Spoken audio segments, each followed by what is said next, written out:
Mana nombor? Mana nombor? Panjang berjela bertek-stek ni nombor satu pun kita tak nampak. Padahal ini buku matematik. Assalamualaikum. Ini adalah kitab matematik yang ditulis oleh genius Islam 1200 tahun lepas. Dan dalam video ni kita nak cuba jawab soalan-soalan dalam kitab ni. Dan kita nak tengok setakat mana kita boleh faham berbanding dengan kita belajar matematik sekarang lah. Kitab ni adalah kitab Al-Jabar wal Muqabalah yang ditulis oleh Al-Khawarizmi. Pernah dengar nama ni kan? Kitab ni dan Al-Khawarizmi adalah nama yang sangat besar dalam sejarah matematik. Dia adalah antara kitab yang terpenting dalam matematik. Jadi cerita dia Khalifah Ma'mun yang suruh Al-Khawarizmi untuk tuliskan kitab ni. Sebab kenapa? Sebab ada keperluan yang sangat mendesak bagi ilmu matematik dalam Islam. Sebab dalam Islam kan ada ilmu pusaka, ada ilmu pewarisan faraid, dan semua ilmu-ilmu ni dia macam dia kena bahagi harta kepada 1/6, 2/3. Kalau ada orang banyak ni, harta-harta tu kena dibahagikan menurut kepada pembahagian dan memang sangat-sangat susah nak selesaikan masalah ini kecuali kalau dibangunkan matematik. Dan itulah yang Al-Khawarizmi dan juga ulama-ulama Islam yang lainnya buat. Mereka mengembangkan ilmu yang dipanggil sebagai Algebra. Algebra datang daripada perkataan Al-Jabar. Kalau kita dengar macam perkataan algoritma, itu pun datang daripada sejarah Islam. Al-Khawarizmi ni dia punya genius dan dianggap sebagai ahli matematik antara yang terulung dalam sejarah. Jadi dalam video ni kita cuba nak tengok apa agaknya kandungan matematik yang diusulkan oleh Al-Khawarizmi dan macam mana cara kita nak faham sebagai orang-orang yang hidup di zaman moden sekarang ni. Ada tak beza dia? Ya, ada beza yang sangat-sangat besar kalau kita tengok contohnya. Ni lah. Panjang berjela, mana nombor? Mana nombor? Panjang berjela bertek-stek ni nombor satu pun kita tak nampak. Padahal ini buku matematik. Setiap daripada masalah matematik yang kita belajar dia dalam bentuk nombor dalam buku ni, semua ceritanya panjang berjela. Kadang-kadang kita nampaklah diagram macam ni. Tapi itulah tak ada nombor. Tak ada nombor. Macam mana tu? Dan buku yang saya guna ni pun adalah dalam bahasa Arab tapi dia ada terjemah bahasa Inggeris, dan yang kita nak buat ni kita akan buat dalam bahasa Melayu yang telah pun diterjemahkan. Jadi tengoklah macam mana gitu.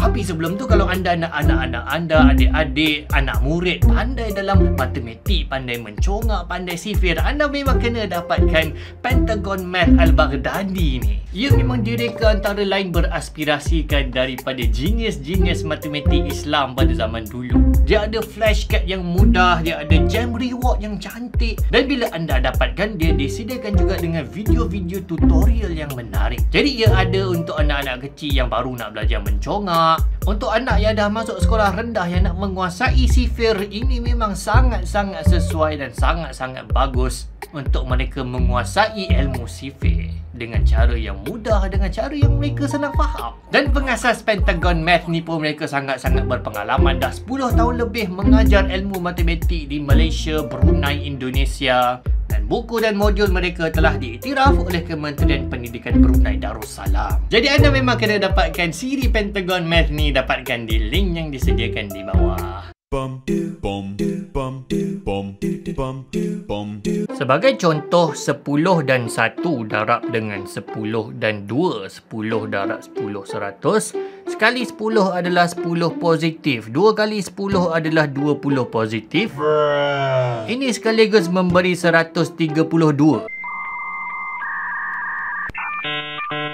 Oh, ini cara orang dulu belajar matematik Maksudnya memang dia terangkan satu persamaan tu memang ayat, tak guna nombor langsung. Okey, jadi kita kena ubah sikit cara kita fikir, cara macam kita biasa belajar matematik. Sebab matematik dulu-dulu ni dia memang tak guna sangat nombor. Nombor-nombor satu persamaan tu dia kena terangkan dalam bentuk ayat. Okey, sebagai contoh 10 dan 1.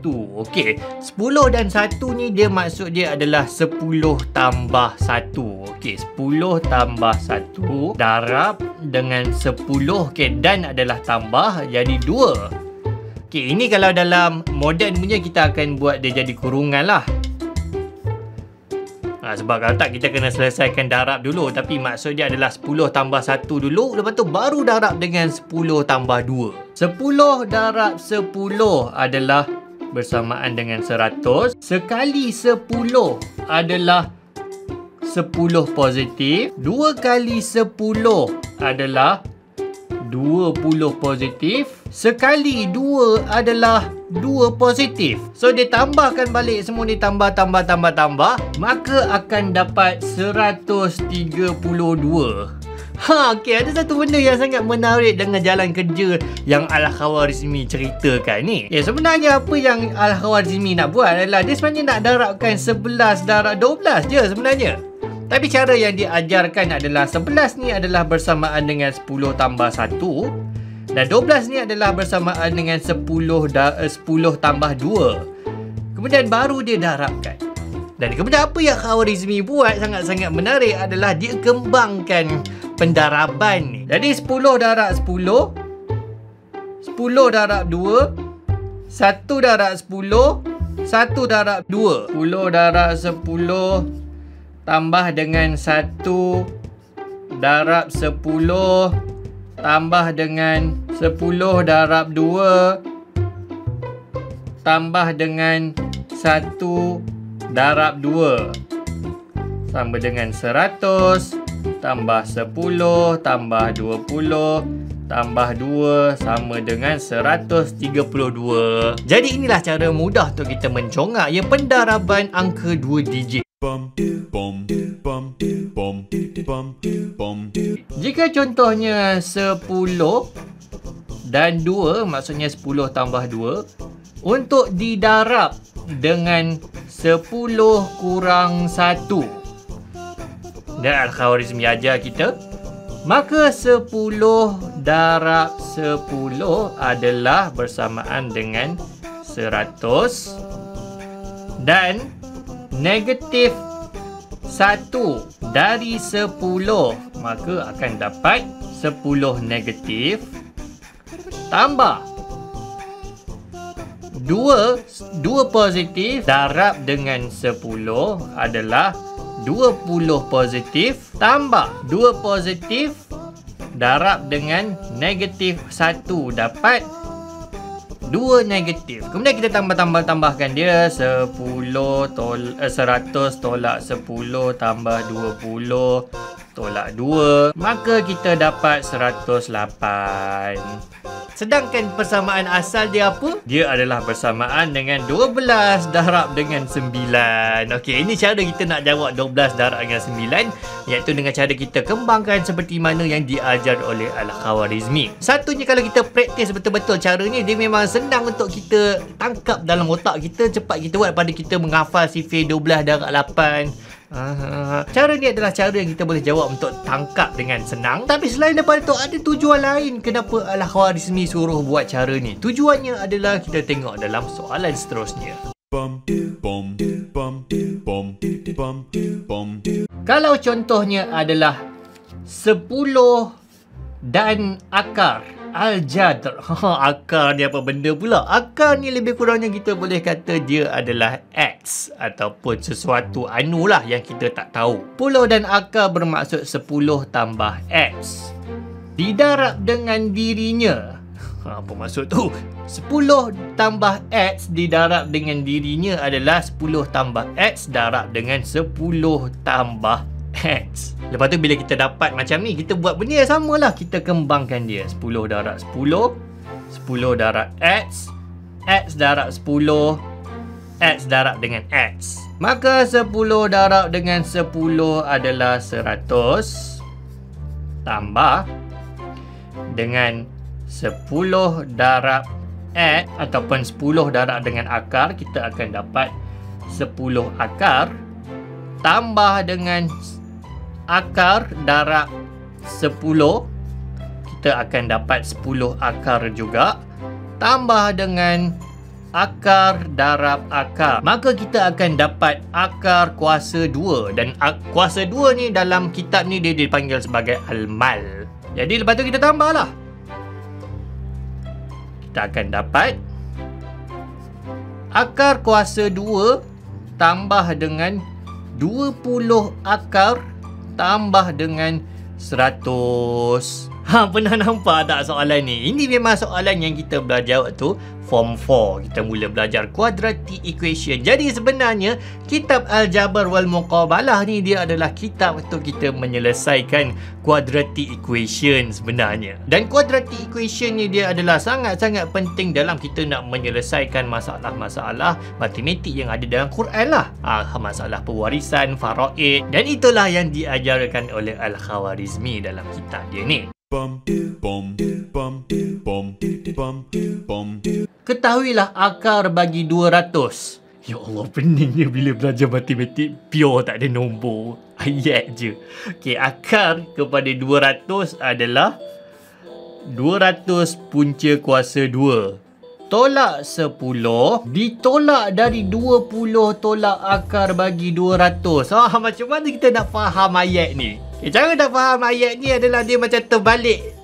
Yang kita tulis ni, dia kena ditolak sebenarnya daripada 20 tolak akar 200. Okey, buat betul-betul lah. Okey, jadi sebenarnya kita kena buat 20 tolak punca kuasa 2 200 dulu. Baru kita tolak dengan ayat yang dia bagi mula-mula tu.